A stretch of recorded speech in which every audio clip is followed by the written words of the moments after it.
I would like to welcome everybody to the inaugural session of the governance and political economic session that we are having today. We live in very interesting times. This year has been a very challenging year globally in terms of the pandemic, and also this month particularly has been an interesting month. Is the month of independence of Nigeria, and it's also a period where the youths have taken up arms and started protesting about SARS, to end the SARS in Nigeria. I would just like to welcome the speakers who will be sharing their thoughts on what is taking place in Nigeria. And I also want to welcome every other person who is here today. It's great to be together. It's good for us to come together and share thoughts in terms of our beloved country. We have a great country. The country is for us. There are many challenges happening now. As I've always said, with challenges come opportunities. So we are going to not dwell principally on the challenges, but to look at the opportunities that the End SARS protest presents. Before we start, I'm going to call on Kede, Aihie, the chair of Nigeria Business Magazine, who will give us a background and also the aim of this session. Kede. Well, thank you very much, Esosa, for that. Let me once again quickly welcome everyone who has joined us, speakers and participants.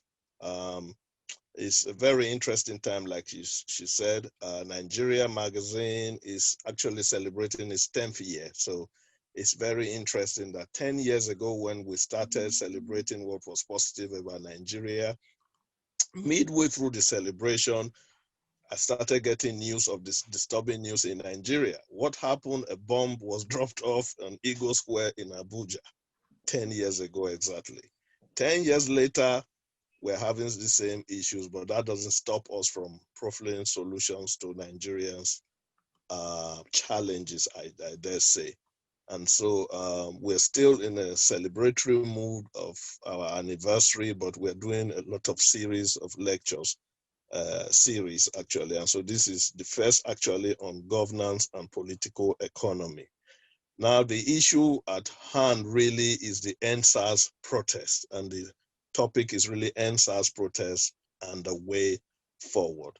As lawyers, we like to give background information. So like the moderator said, I'm not really going to dwell too much on all the issues, but to solve a problem, you really need to have some foundation. So what is SARS really? To those who don't know, it's a special anti-robbery unit that was set up in 1992. And it's very interesting how it was set up actually. Looking back, there was a friction between the police and the military. A senior military officer was killed in a checkpoint. The soldiers reinforced and tried to deal with the police. In the process, every policeman on site was either shot or injured, and the police abandoned posts. And in abandoning their posts, the robbers took advantage. And there was a series of robberies in Lagos until the issues were resolved and the police came back to the service. And in that went, a SARS, or let me just call it SARS, was established in Lagos. Initially, they were effective. They were unconventional. They used mufti and drove in cars that had no number plates or anything, but they were quite effective in curbing the robbery. And as things went on, it went to Abuja, went to some other cities, eventually became a nationwide stuff. And at the end of the day, the real issue to my mind was the lack of decentralized control. So it was controlled from Abuja or the headquarters, and they were not even answerable, this unit, to the state police commissioners. And so obviously there were issues. They transited from anti-robbery into cybercrime, or what people would call 419 or whatever, advanced fees fraud thing. Now, those engaged in it were considered to be young people, and to stretch the story further, any young person that was seen was profiled. In the process, SARS became a criminal enterprise itself. It was no longer fit for purpose. As I've always said, even the Nigerian police force is really not fit for purpose, but that's not what we are here to discuss. But SARS was no longer a unit that was fit for purpose. It was just a criminal enterprise. I mean, it was so bad that they had a handheld POS or machine where they even transferred money from their victims to their personal accounts. And so that is where we found ourselves. People and SARS, they've been cries for them to be reformed. So it's not something that started today, and they just refuse to be reformed until the protest started.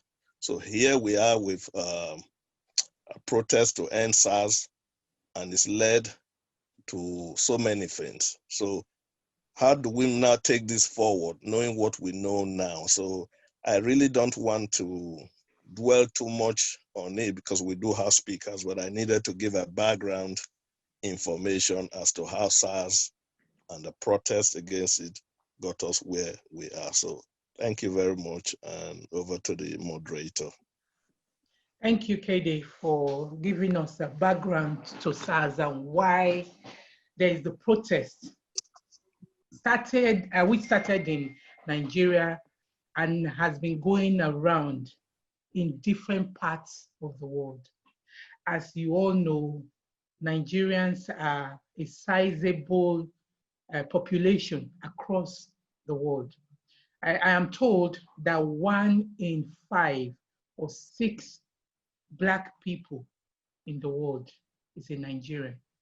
So whatever happens in Nigeria or affects Nigerians will be felt globally.